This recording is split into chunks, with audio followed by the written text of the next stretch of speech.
Hey guys, I'm Rob and welcome back to Rob's Model Cars.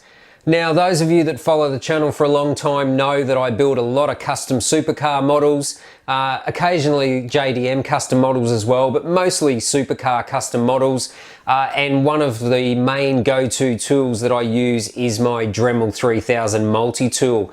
Now, I've shown this in other episodes, and I'm always looking for new ways to do things better when it comes to model building. So I don't have a 3D printer or the skill to operate one of those, so I'm pretty old school in the way that I build custom models. I use a lot of putty, styrene sheet, a lot of sanding, and yeah, pretty much the old school methods. So but there are always ways to improve. Now, I was at my local hardware store that stocks Dremel products, and since I have the Dremel multi-tools, I saw this Dremel Workstation.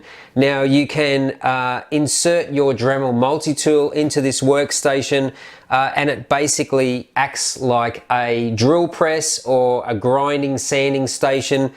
So I thought I would give this a go, and yeah, hopefully it will be able to make a lot more versatile parts with a more precise tool. So today's video, we're going to unbox this Dremel Workstation, assemble it, and then give it a go and see how it performs. Okay, so let's check this thing out. So it's got a fair bit of weight to the box, and if we open it up, there are several parts inside here. It does have a chrome shaft there. We'll get that out first, and then it has the other parts inside. So that looks like the main body. I guess this would be the base plate.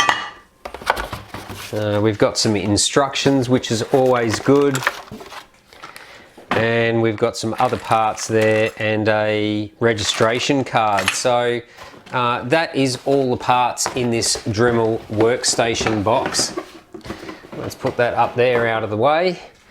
So let's have a closer look at this Dremel Workstation. So this is the part that actually makes it work like a drill press. So this is a spring-loaded centered handle on a pin, and we've got some other parts in here also. So let's check it out.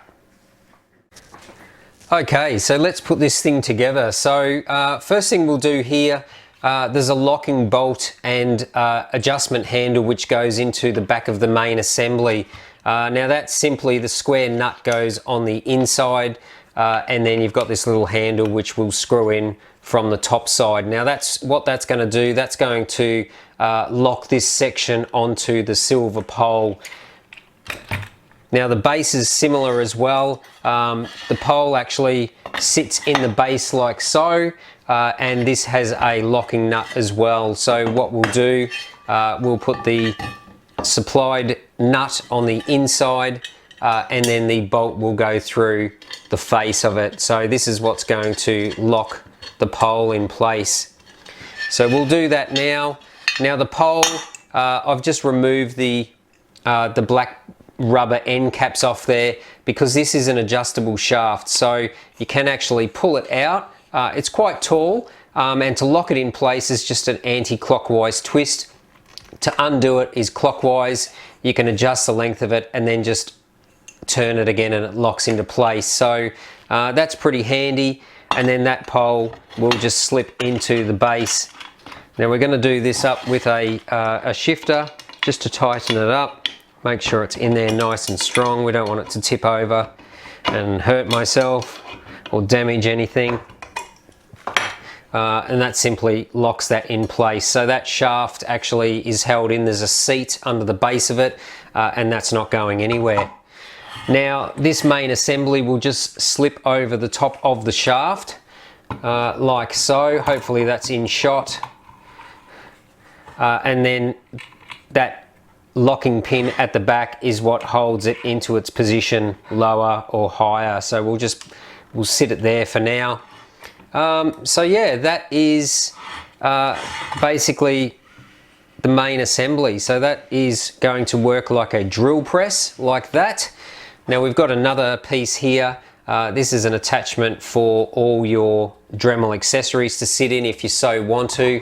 I think that just slips over the top there. We'll just wind that down a little bit more. That can move up wherever you want, whatever height you want to set that at. And then this other little piece here goes in the top of the shaft. Now this is just a cable carrier to hold your cable out of the way so it doesn't fall into the workspace. That simply goes into the top of the unit. We'll move that down like that. And then this piece is a cord hanger, I think, which just sits in the top as well, which you can hang your cord on. So that's basically all there is to this setup. So basically we've got a drill press here. If we undo that locking nut there, we can move that up and down depending on what bit we're using in there. And what else do we have? We've got some adjustment on here as well. So we can actually move that horizontal like that.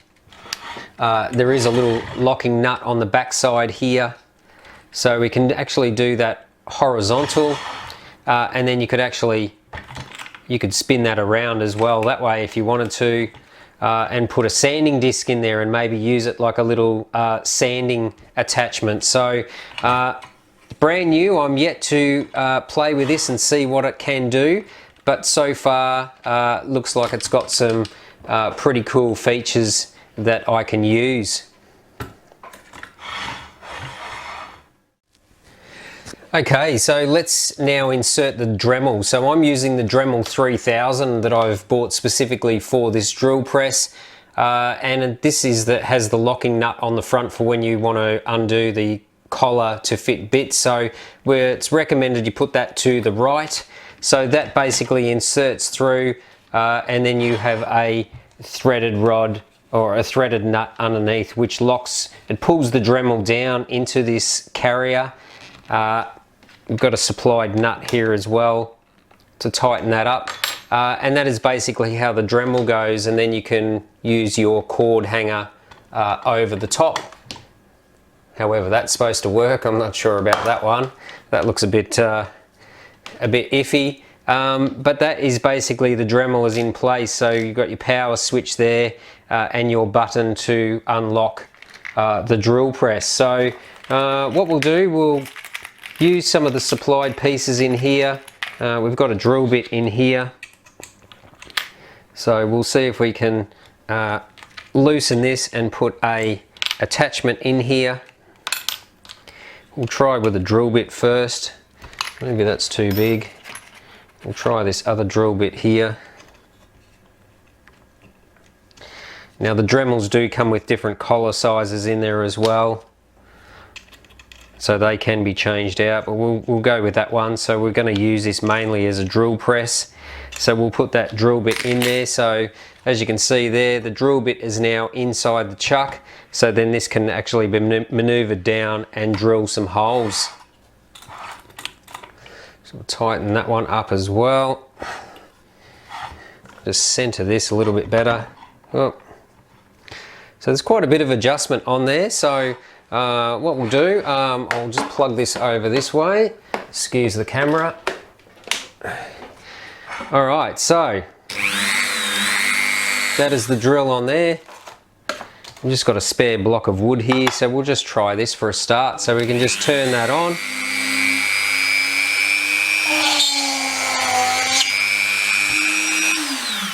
So that actually works pretty good. It's just a miniature version of a drill press. So that will work fine for those sort of situations. So I guess the other things we can do, we can try sanding discs in there. And as I mentioned, this can actually be rotated around. If we undo that there, we can actually rotate that around that way.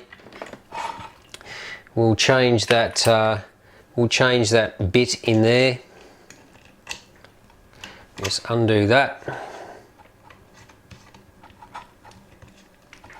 If I can get that out, that's nice and tight. And let's say try a sanding drum in there. Where'd that go? Oh, I've lost that already. So, oh, there it is.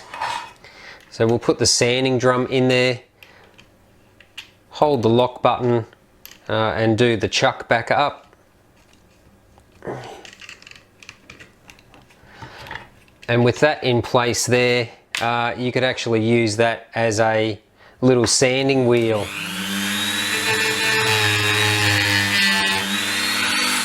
Like so. So it does seem to have quite a few benefits for this. I will play around with it over the next month or so just to see what can and can't be done with this Dremel workstation.